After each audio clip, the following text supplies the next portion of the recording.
Hey guys, and welcome back to chapter 32 of Caraval. Julian's hands were the only thing that felt truly solid as they emerged from the tunnels and entered into a realm that appeared utterly different when lit by the late afternoon sun. The Caraval sky was a creamy blur of butter and vanilla swirls. It made Scarlet think the air around her should taste like sweetened milk and sugared dreams, but all she could taste was dust and haze. "Where do you want to look first?" Julian asked. The balconies surrounded the entire perimeter of the game. Scarlet craned her neck, searching for a glimpse of movement or anything odd on any of the nearest ones, but the blanket of mist obscured her view. On the ground, shops that looked colourful at night now appeared almost blurry. The elaborate fountains, dotting every other corner of the street, spilled no water. The world was stillness and quiet and milky fog. No colourful boats travelled canals, and no other people walked on the cobbled paths. Scarlet felt as if she'd stepped into a faded memory, as if the magical town had been abandoned long ago, and she was coming back to find nothing quite as she recalled. "This doesn't even look like the same place." Scarlet walked a little closer to Julian. She'd feared that the moment they stepped outside, someone would try to remove them from the game, but the strange, dull reality was almost as frightening. "I can't see any of the balconies." "Let's not focus on those then. Maybe the leap of faith means something different," said Julian. "You said before you thought the clue involved roses. Does anything else here remind you of your dream with Legend?" Scarlet's first thought was, Legend has left this place. She saw no top hats, no rose petals, no colours brighter than palest yellow. But while her eyes were letting her down, her ears picked up a gentle melody. Subtle. So quiet it almost sounded like a memory, but as Scarlet moved forward with Julian, the soft music grew into something more solid and soulful. It hummed from the street with the rose-covered carousel, the only spot not infected with fog. She remembered it was also one of the few things that had remained in colour when her world had turned to black and white. Brighter than freshly spilled blood, the carousel appeared even more alive than when Scarlet had seen it last.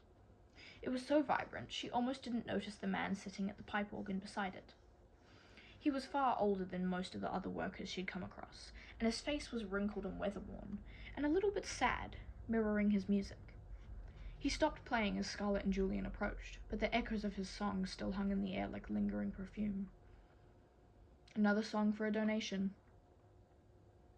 The man held out a hand and looked up at Scarlet expectantly. It should have struck her as uncanny the first time she'd seen him, that he would beg for coins, in a place where people rarely used them. Scarlet turned to Julian, not wanting to repeat the mistake she'd made at the Hatter and Haberdashery. "Does this feel like Legend to you?" "If feeling like Legend means disturbing and creepy, then yes." Julian cast a hooded gaze over the rose-drenched carousel and the ruddy man at the pipe organ. "You think this will lead to the balcony holding your sister?" "I'm not sure, but I think it will definitely take us somewhere."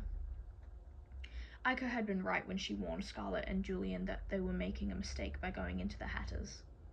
It made sense to believe she'd also been trying to help when she'd brought Scarlet to this peculiar carousel.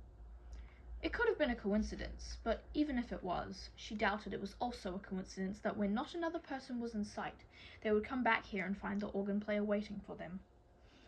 "All right then, here you go." Julian reached into a pocket and pulled out some coins. Remembering Aiko's words, Scarlet added, "Can you play us something pretty?" The song that followed was not pretty. It rasped out of the pipe organ like a dying man's final words. But it did make the carousel spin around. Slowly at first, yet hypnotic in its graceful movements. Scarlet could have stood there and watched forever, but in her dream, just before he tossed her from the balcony, Legend had warned Scarlet not to observe. "Come on!" She let go of Julian's hand and leaped onto the spinning wheel. Julian looked as if he wanted to stop her, but then he followed as well. The carousel began to turn faster, and soon they were on opposite sides, fingers bleeding as they searched through bushes covered in thorns for a symbol that would open a passage of stairs. "Crimson! I'm not seeing anything!" Julian shouted over the music.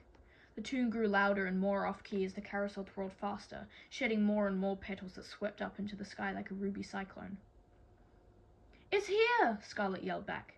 She could feel it with every prick of her finger.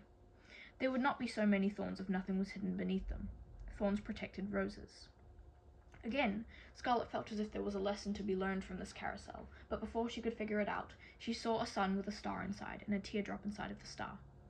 It was hidden beneath a rose bush, the size of a small pony, shaped to look like a stallion wearing a top hat. Scarlet gripped the flower stems to keep from falling as she crouched close to press her finger to the symbol for Caraval. One touch, and the entire emblem filled with blood. The carousel spun even faster, round and round, and as it twirled in a destructive dance, the center disappeared, turning into a circle of dark. A hole made of black sky, robbed of stars. Unlike the other passages, there were no stairs this time. Scarlet could not see the bottom. "I think we need to jump." Maybe she'd been wrong about the balcony, and this was the leap of faith. "Wait!" Julian edged around the hole, grabbing one of her bloody hands before she could hurtle herself forward. "What are you doing?" Scarlet shouted. "I want you to take this." Julian pulled out a pocket watch and a long, circular chain and pressed it into her palm. "Inside the cover, I etched the coordinates of a boat, just off the coast of the isle." Fresh panic filled Scarlet as Julian's face grew more serious. This felt too much like goodbye. "Why are you giving this to me now?" "In case we get separated, or something else unexpected happens. The boat's already crewed. It will take you anywhere you want to go, and—" Julian broke off, and for a moment it appeared as if the words were trapped in his throat. His face grew pained as the carousel jolted and slowed, and the hole in the center started shrinking. "Crimson, you need to jump, now!" He released her hand. "Julian, what are you not telling me?" His lips fell into a rough line, making him look sad and regretful all at once. "There's not time for all the things I wish I could say." Scarlet wanted to ask more questions. She wanted to know why Julian, who moments before held her hand as if he never planned to let go, was suddenly looking at her as if he feared he would never see her again. But the black hole was already closing. "Please, don't make me use this without you." She took the chain and placed it around her neck. Then she leaped. She thought she heard Julian shout something about not trusting legend as she fell, but his words were muffled by the rushing water, roaring as it welcomed her into a river of cold. Scarlet gasped for air, arms flailing wildly to keep from sinking. She was glad she was in water, as opposed to landing on a slab of rock or a bed of knives, but the current was too strong to fight. It sucked her in, dragging her down a path that felt eternally long. Her entire body was steeped in cold, but she forced herself not to panic. She could do this. The water wasn't trying to punish her. She relaxed until the current eased up. Then, with steady, even strokes and pulls, she worked her way back to the surface, kicking hard until she reached a wide set of steps. Slowly, her eyes adjusted as tiny green lights, as infinitesimal as bits of dust, flickered to life. They swarmed the air like fireflies, casting jade illumination over two grey-blue soapstone statues guarding the entrance to the steps. Twice as tall as Scarlet, and cloaked in robes that disappeared beneath the water, the figures' hands were clasped in silent prayer.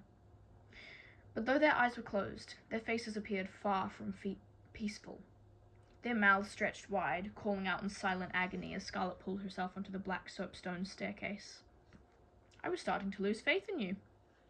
The click of a walking stick pressed against the stairs, as one by one each polished step brightened. Though it was not the stairs nor the murky places they led, but the young man in the velvet top hat who captured Scarlet's full attention.